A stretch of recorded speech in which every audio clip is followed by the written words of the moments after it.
Assalamualaikum warahmatullahi wabarakatuh. Perkenalkan, nama saya Kusratul Badri Hasan, NIM E20193133, Prodi Akuntansi Syariah 3, Fakultas Ekonomi dan Bisnis Islam.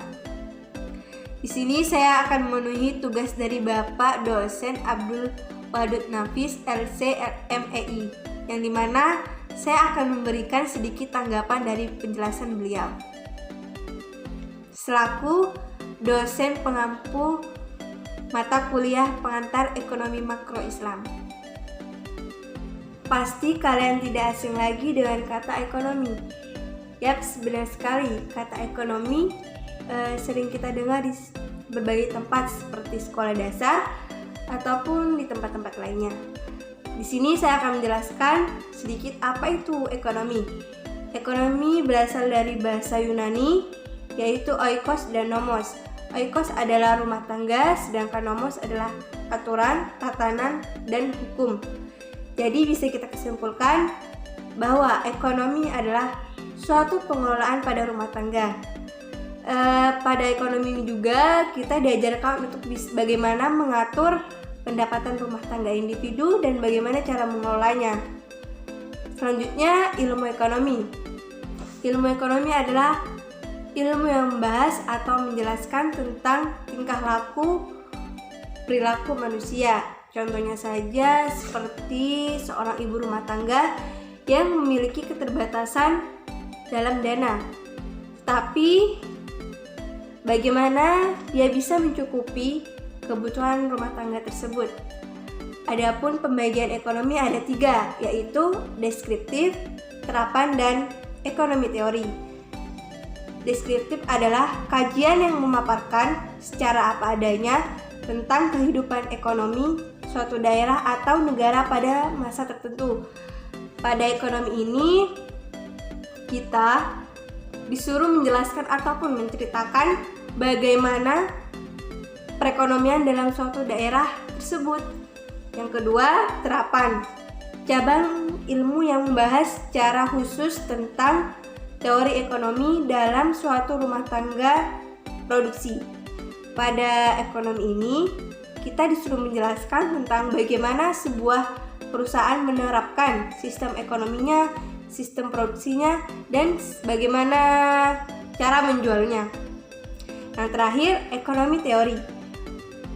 Ilmu yang membahas gejala-gejala yang timbul sebagai akibat perbuatan manusia dalam usahanya meningkatkan kesejahteraan masyarakat. Jadi pada ekonomi ini kita disuruh menjelaskan apapun dampak ataupun gejala-gejala yang dihadapi oleh para ekonomi dalam menanggapi ekonomi tersebut. Ilmu ekonomi dibagi menjadi 2, yaitu ekonomi mikro dan ekonomi makro. Ekonomi mikro adalah ilmu ekonomi yang mempelajari perilaku konsumen dan perusahaan serta penentuan harga-harga pasar. Jadi pada ekonomi ini kita disuruh menjelaskan tentang bagaimana perilaku konsumen dalam menentukan harga pasar, harga produksi ataupun harga pemasaran. Yang kedua, ekonomi makro. Ekonomi makro adalah studi tentang ekonomi secara keseluruhan yang dimana menjelaskan tentang perubahan ekonomi yang mempengaruhi banyak masyarakat ataupun pada perusahaan dan pasar. Jadi pada ekonomi makro ini kita sudah menjelaskan bagaimana perilaku perusahaan dalam menyeluruh. Jadi bukan hanya per individu saja. Adapun konsep dasar ekonomi makro adalah pendapatan dan pengeluaran, pengangguran, uang dan fungsinya, inflasi dan deflasi, permintaan agregat dan penawaran agregat, keseimbangan LS dan LM.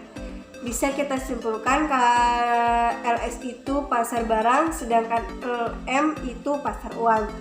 Yang terakhir, ekspor dan impor. Adapun perbedaan ekonomi mikro dan makro ialah ekonomi makro itu kebutuhan tenaga kerja suatu perusahaan, sedangkan ekonomi makro kebutuhan tenaga kerja secara menyeluruh.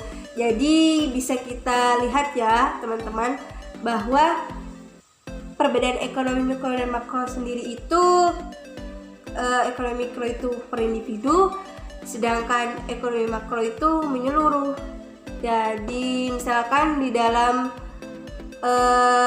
suatu produksi, ekonomi mikro itu memproduksi barang hanya satu persatu saja, sedangkan ekonomi makro itu memproduksi barang secara menyeluruh. Contoh lain seperti tenaga kerja. Ekonomi mikro itu membutuhkan tenaga kerja satu perusahaan, sedangkan ekonomi makro itu membutuhkan tenaga kerja semua perusahaan.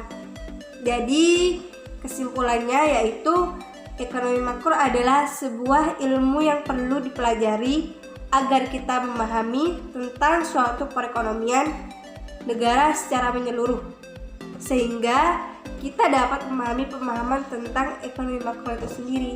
Mungkin itu saja penjelasan dari saya. Kurang lebihnya mohon maaf. Assalamualaikum warahmatullahi wabarakatuh.